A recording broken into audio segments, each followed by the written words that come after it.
Picture this. It's Poznan in the mid-1990s. The city is caught right in the throes of this incredibly violent, chaotic transition. On the one hand, you've got a rapidly modernizing hub, famous for its international fairs and academic prestige, but right alongside that, you have a sprawling landscape of gray concrete estates and these dimly lit, sprawling parks. And it was within this exact chaos that a completely new kind of fear was born. The residents honestly had no idea that a highly methodical predator was just walking their streets, a guy who by day was just an ordinary physical worker, but by night transformed into a totally calculated hunter. So today in this explainer, we're opening up the dark files of Zygmunt C, the killer who tested a flawed system at its absolute weakest point. But before we get into the cold, hard criminology of it all, we really need to ground this in the heartbreaking reality of what actually happened. The words here are from Stanislaw, the father of the very first victim, Marta K.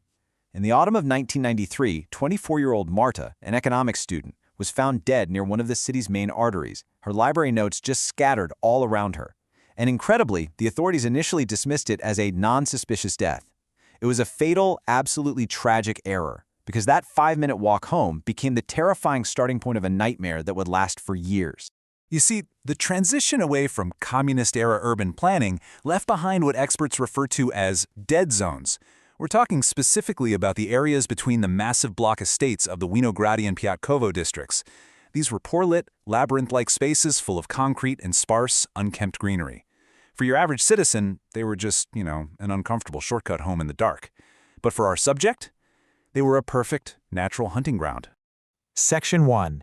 A City in Shadows. Let's walk through the timeline, because the sheer span of time here is crucial to understanding the failure.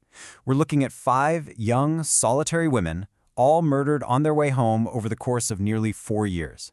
After Marta K. in 93 came Joanna P., a 27-year-old nurse who was just taking a shortcut through a park after a night shift. Then Helena in 94, Beata in 95, and 23-year-old Natalia in 96, who was actually engaged to be married.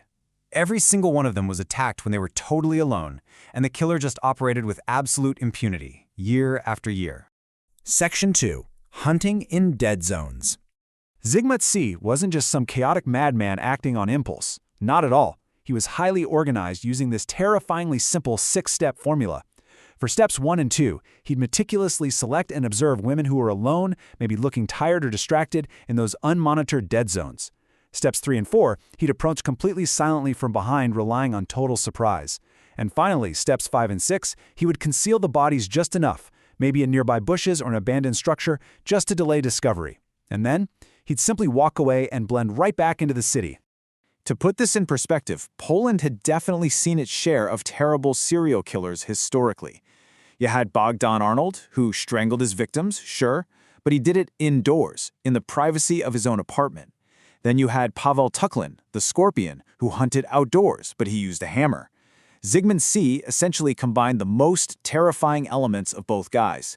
He took that highly personal, brutal method of manual strangulation and executed it entirely outdoors, out in public. He basically turned the public parks of Poznan into his own private hunting lodge. Section 3. The Anatomy of Strangulation. Okay, the physiology behind these attacks is just deeply unsettling. Think about this. It only takes a minimal 2 to 5 kilograms of pressure to close the carotid arteries in a human neck. That is hardly anything. Zygmunt C operated with this intuitive, almost surgical knowledge of human anatomy. By attacking from behind and applying that exact targeted pressure, he induced what's known as a vagus nerve reflex. So he wasn't just overpowering these women, he was literally weaponizing their own biology against them. And because he possessed that precise anatomical knowledge, the speed of his attacks was just devastating. We're talking about 60 to 90 seconds. That is all it took to induce a rapid loss of consciousness. The victims quite literally had zero time to fight back, let alone scream for help. Actually, the total lack of defensive wounds in many of the cases proves exactly how quickly and overwhelmingly he established total control over his victim's breath. Section 4. A flawed system. Which really begs the question, right?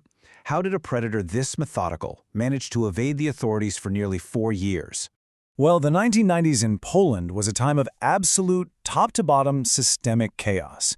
The old communist state police, the Milicja Obywatelska, was being completely dismantled and rebuilt into the modern Polisa.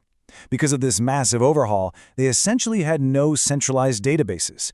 Different district stations handled each murder entirely separately. It was a completely siloed system. One station had Marta's file on a desk, another had Ioana's, and because they couldn't efficiently talk to each other, they completely missed the pattern. Zygmunt C operated right in the middle of that systemic blind spot. Section 5. The DNA Breakthrough. It literally wasn't until 1997 that a special task force was finally formed in Poznań to actually look at all these unsolved cases together. And they utilized something that was an absolute rare luxury in 1990s Poland: DNA profiling. When they finally went back and tested the biological evidence, they got an identical genetic match on the bodies of Marta K. and Joanna P. The police were so desperate to catch him at this point, they even took the incredibly bold step of sending female officers in plain clothes into the city parks to act as decoys. Traditional policing had completely missed the dots, but genetic profiling finally connected them. All of this culminated in his arrest in 1998, and the trial in 1999, it was just incredibly emotional. Imagine a courtroom packed with grieving families facing a man who showed absolutely zero remorse. Natalia's mother actually fainted right there in the courtroom. Marta's father sat in stony silence the entire time until the verdict was read. Ultimately, thanks to the new penal code, Zygmunt C was sentenced to life in prison, which finally put an end to his reign of terror. Section 6. The Legacy of Fear. Sociologists actually have a term for the lasting impact he left on the city. They call it the geography of fear, or in Polish, geografia strachu.